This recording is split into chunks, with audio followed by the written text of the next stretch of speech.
Hello everyone, कैसे हैं आप लोग। टुडे हम लोग पढ़ेंगे आज मेडिकल टर्मिनेशन ऑफ प्रेगनेंसी के बारे में। मेडिकल टर्मिनेशन ऑफ प्रेगनेंसी होता क्या है? मेडिकल टर्मिनेशन ऑफ प्रेगनेंसी का मतलब होता है एबॉर्शन। मीन्स कि फीटल को एबॉर्ट कर देना, टर्मिनेट कर देना। जो बेबी इनसाइड द यूट्रस है उसको टर्मिनेट कर देना। नेक्स्ट है हमारा, देखेंगे कि the continuation of the pregnancy would involve serious risk of life or grave injury to the physical and mental health of the pregnant women। मतलब जो ऐसा सिचुएशन जिसमें हम प्रेगनेंसी को कोई भी वीमेन है जो कंटिन्यूस नहीं कर पाती, कंटिन्यू नहीं कर सकती है, उस कंडीशन में हम एमटीपी करवा सकते हैं, medical termination of the pregnancy. यानी कि वो फिजिकली प्रॉब्लम हो उसे, और या मेंटल हेल्थ उसका ठीक नहीं है प्रेग्नेंट वीमेन को, तो उस कंडीशन में हम एमटीपी करवा सकते हैं। There is a substantial risk of the health child being born with a serious physical and mental abnormality so as to be the handicapped in the life। Means child being जो होती है, मतलब कि physical और mental abnormalities है, उस condition में हम करवा सकते हैं। When the pregnancy is the caused by the rape both in cases of the major and minor girls in mentally imbalanced women. जब प्रेगनेंसी है जो किसी रेप की वजह से हुई है, या तो मेजर हो गर्ल हो या माइनर गर्ल हो। मेजर और माइनर का मतलब होता है, माइनर का मतलब यहाँ पे है कि जो फीमेल है वो 18 ईयर्स, यानी जो फीमेल है वो 18 ईयर्स के पहले की हो या 18 ईयर्स की बाद की हो, वो कंडीशन में, उस कंडीशन में अगर रेप हुआ है तो फिर हम उसकी प्रेगनेंसी वो अबॉर्ट करवा सकते हैं, मतलब उसकी एमटीपी करवा सकते हैं। मीन्स 80 ईयर्स है, 80 ईयर्स से बिलो हो गया वो होगी माइनर, और जो 80 ईयर्स से ज्यादा हो गया उसको बोलते हैं मेजर। ठीक है। And in the mentally imbalanced women, जो मेंटली इम्बैलेंस्ड वीमेन है, मेंटली इम्बैलेंस्ड वीमेन क्यों करवा सकती है? क्योंकि वो बेबी को प्रॉपर केयर नहीं कर सकती है, इस कंडीशन में वो एमटीपी करवा सकती है। Pregnancy caused as a result of failure of the contraceptive, pregnancy है जो as a result of contraceptive fail हो गया उस कंडीशन में, जैसे कि कॉन्ट्रासेप्टिव मैंने प्रीवियस क्लास में बताया था आपको, कॉपर्टी। कॉपर्टी की कंडीशन है, कॉपर्टी उसने लगवाया है, किसी बीमेन ने, वो फेल हो गए। मतलब कि जो उसका वर्क था, कॉपर्टी का क्या वर्क है कि जो वर्क होता है कॉपर्टी का, कॉन्ट्रासेप्शन का काम करता है, तो वो कॉन्ट्रासेप्शन का काम नहीं किया, मतलब वो फेल कर गया। उस कंडीशन में हम है कि वो एमटीपी करवा सकते हैं। नेक्स्ट देखेंगे, indication for termination under the MTP act. MTP act क्या है? गवर्नमेंट ऑफ इंडिया ने एक एमटीपी एक्ट लाया था 1971 में, और इसको इन्फोर्स्ड में लाया गया 1972 से। क्या है एमटीपी एक्ट में, आगे पढ़ेंगे। First is the to save the life of the mother, मतलब माँ की लाइफ को सेव करना है। Just like first of all cardiac disease, कोई कार्डियक डिजीज से सफर कर रही है with the history of the decompensation in the previous pregnancy और in the between the pregnancy. अगर बिटवीन द प्रेगनेंसी में कोई कार्डियक डिजीज हो जाती है या प्रीवियस प्रेगनेंसी में कार्डियक, तो उस कंडीशन में हम क्या करेंगे, उसको हम टर्मिनेट करवा सकते हैं। क्रोनिक ग्लोमेरुलोनेफ्राइटिस की कंडीशन है तब, मैलिग्नेंट हाइपरटेंशन है तब, इंट्रैक्टेबल हाइपरएमनेसिस ग्रेविडिनम है तब। हाइपरएमनेसिस ग्रेविडिनम का मतलब होता है यहाँ पे कि इस कंडीशन में वोमिटिंग होती है। जब फीमेल प्रेगनेंसी होती है तो उस कंडीशन में क्या होती है, वोमिटिंग होती है, वोमिटिंग होती है। अगर ये सीवियर कंडीशन हो रही है तो इस कंडीशन में टर्मिनेट करवा सकते हैं। सर्वाइकल और breast malignancy, malignancy means cancer. अगर कोई कंडीशन है सर्वाइकल और ब्रेस्ट कैंसर है, सर्विक्स और ब्रेस्ट कैंसर है, तो उस कंडीशन में हम क्या कर सकते हैं, वो तो एमटीपी करवा सकते हैं। Diabetes mellitus with retinopathy, diabetes mellitus है यानी कि डायबिटीज मेलाइटस है, शुगर लेवल इंक्रीज है, यानी कि ये बोलते हैं हाइपरग्लाइसेमिया। इसे हाइपरग्लाइसेमिया की कंडीशन है विथ रेटिनोपैथी है, तो उस कंडीशन में हम करवा सकते हैं। Epilepsy psychiatric illness with the advice of A psychiatrist, अगर इपिलेप्सी की कंडीशन है, सीजर्स आ रहे हैं बार बार और साइकेट्रिक इलनेस है, तो इस तो साइकेट्रिक अगर एडवाइस देती है कि टर्मिनेट करवा सकते हैं आप, तब उस कंडीशन में हम टर्मिनेशन ऑफ प्रेगनेंसी करवाएंगे। Next is the social indication का मतलब है कि कब सोसाइटी का कब सोसाइटी दे सोशल इंडिकेशन में to prevent grave injury to the physical and mental health of the pregnant women means पे दो वर्ड है, फिजिकल एंड मेंटल हेल्थ। उनके फिजिकल और मेंटल अगर प्रेग्नेंट वुमन है उनको कोई इंजरी होने के चांसेस है ये ज़्यादा है तो उस कंडीशन में हम करवा सकते हैं। अनप्लैंड प्रेगनेंसी अनप्लैंड है तो उस कंडीशन में with low socio economic status, हमारा सोशियो इकोनॉमिक स्टेटस है वो ठीक नहीं है, किसी वीमेन का ठीक नहीं है सोशियो इकोनॉमिक स्टेटस, उस कंडीशन में वो प्रेगनेंसी को अवॉइड करवा सकते हैं यानी एमटीपी करवा सकते हैं। कॉज्ड बाय रेप के कारण हुआ है तो उस कंडीशन में unwanted pregnancy cause due to failure of contraceptive devices, previous slide में भी मैंने बताया था कि फेलोर ऑफ कॉन्ट्रासेप्टिव कॉपर टिक के बारे में अगर फेल हो जाती है तो उस कंडीशन में आप कॉन्ट्रासेप्शन करवा सकते हैं, वो एमटीपी करवा सकते हैं, सॉरी।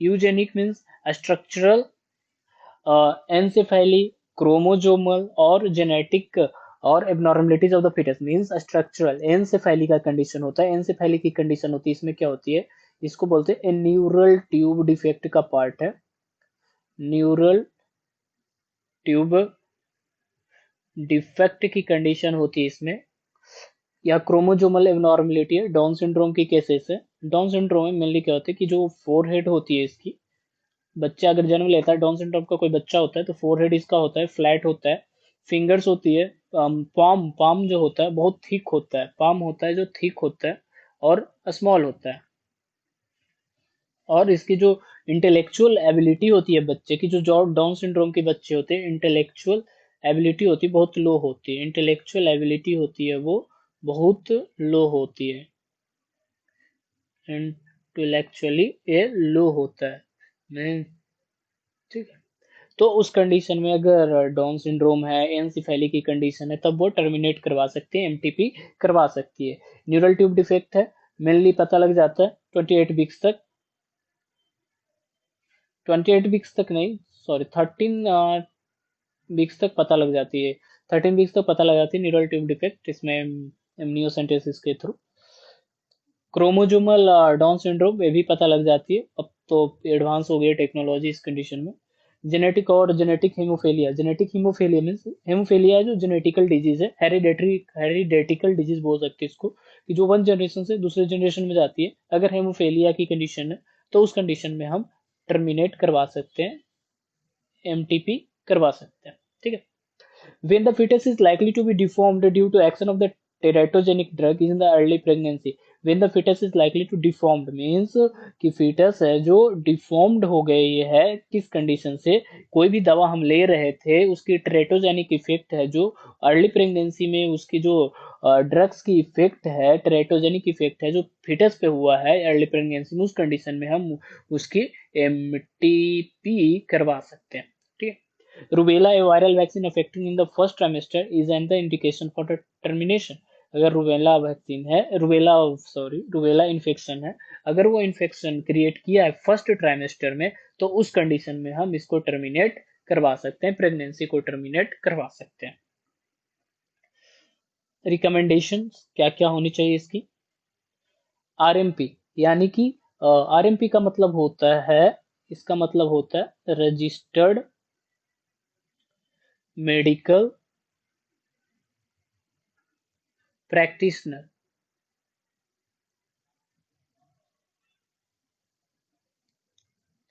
रजिस्टर्ड मेडिकल प्रैक्टिशनर यानी कि एमटीपी एबॉर्शन है जो कौन कर सकता है, first assisted in at least 25 MTP, कोई भी रजिस्टर्ड मेडिकल ऑफिसर है जो पहले से यानी कि जो एमटीपी करने वाला है, उस एमटीपी करने से पहले जो एबॉर्शन करने वाला है उस एबॉर्शन को करने से पहले 25 abortion 25 medical termination of pregnancy कर चुका हो इन ऑथोराइज्ड सेंटर यानी legally, not legally, and having the certificate, और उसके पास सर्टिफिकेट हो, ठीक है। One has got 6 month house surgeon training in obstetrics and gynaecology, one has और कोई दूसरा हो तो 6 month की हॉर्स सर्जन की ट्रेनिंग किया हुआ हो इन ओबस्टेटिक्स एंड गायनेकोलॉजी में, वही है जो एमटीपी कर सकता है या कर सकती है।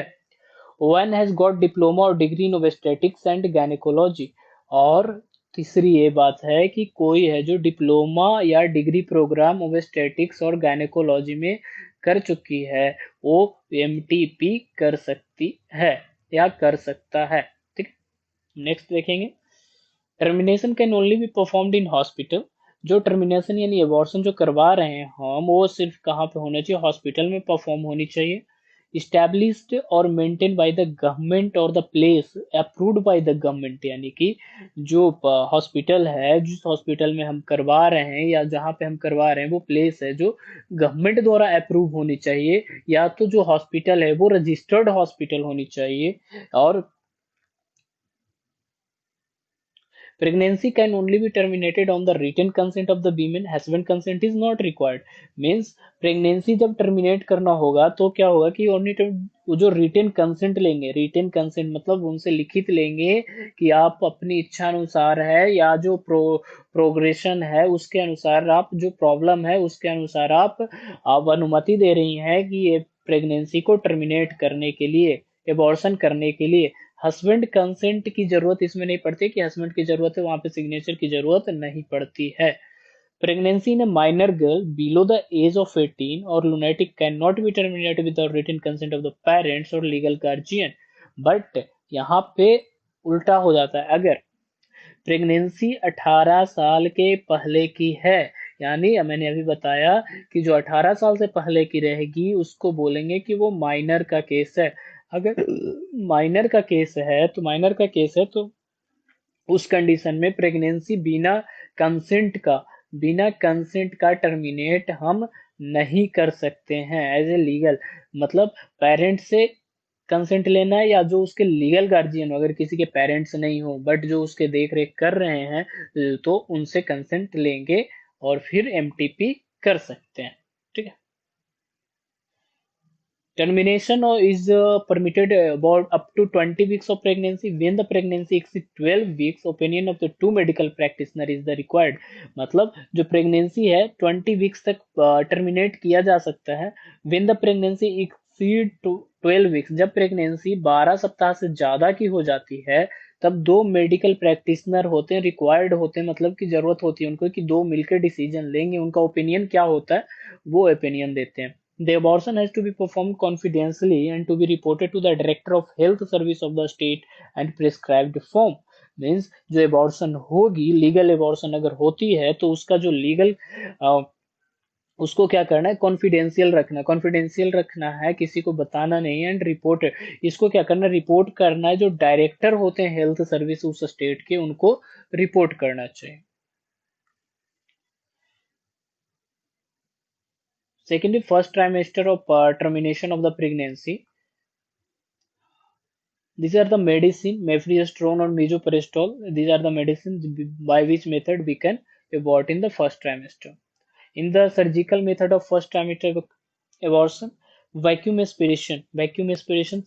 डिलीवरी करवाते हैं, जैसा आपने थ्री इडियट मूवी में देखा होगा इसको, वैक्यूम एस्पायरेशन का। सेम वैक्यूम एक्सपायरेशन वैसा होता है। Suction evacuation, dilation and evacuation. Dilate करते हैं फिर उसको सर्विस को डायलेट करते हैं फिर उसको इवैक्यूएट कर देते हैं बेबी को। ओके।